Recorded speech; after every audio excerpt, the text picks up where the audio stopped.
On SNG Daily, we'll tell you how a witness told court that he helped suppress negative stories against Donald Trump. But first, let's talk about Iran and Israel. Iran's President Ebrahim Raisi has said there will be nothing left of Israel if it decides to launch an attack on Iran. Iran's official state agency, IRNA, quoted Raisi as saying, an Israeli attack on Iranian territory could radically change dynamics and result in there being nothing left of the Zionist regime. Raisi has just wrapped up his 3-day visit to Pakistan. Explosions were heard over the Iranian city of Isfahan on Friday after what US sources called an Israeli military operation. Tehran downplayed the incident and asserted it had no intentions of retaliating. Before that, on April 13, Iran launched a barrage of missiles and drones targeting Israel in retaliation for what it claimed was Israel's deadly strike on its embassy compound in Damascus on April 1st. Israel intercepted and neutralised a majority of the missiles and drones.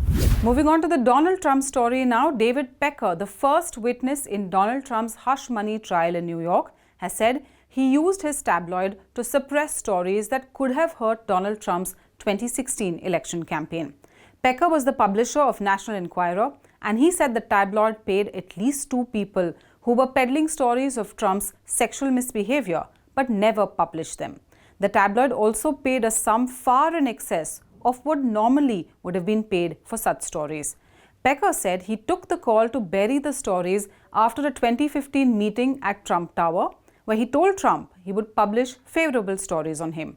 The prosecutors say what Pecker did helped Trump deceive voters during the 2016 presidential campaign. President Zelensky thanked the US for approving crucial aid to Ukraine that's struggling on its front lines as Russia advances.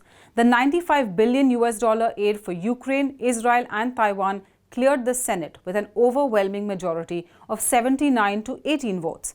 The House had cleared it last Saturday after months of delay. US President Biden said he will sign it as soon as it lands on his table, and military aid and equipment that Ukraine desperately needs is expected to be sent this week from the US. It includes aid for Israel and humanitarian help for conflict zones like Gaza, Sudan, Haiti, and support for partners in the Indo-Pacific.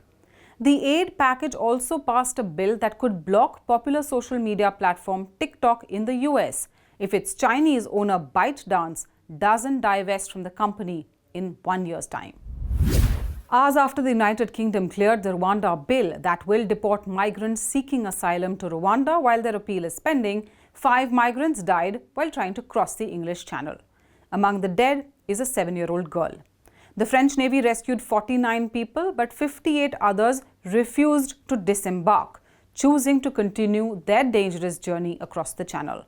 The Rwanda bill is a top priority for the ruling Conservative Party's Stop the Boats campaign to stop illegal immigrants from coming into the United Kingdom. Human rights activists have called the bill inhumane. More than 6,000 people have arrived on the shores of the UK this year in small, overloaded boats, many of whom are fleeing violence and persecution in their own nations.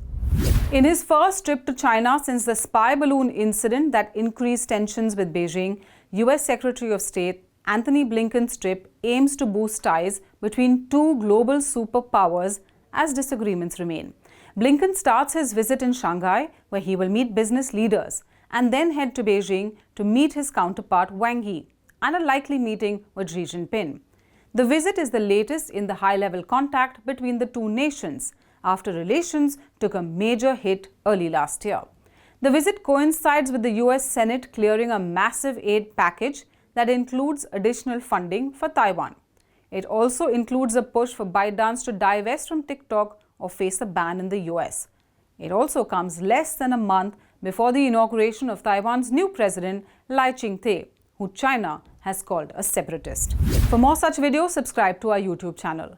Make sure you hit the like button and follow for more news updates.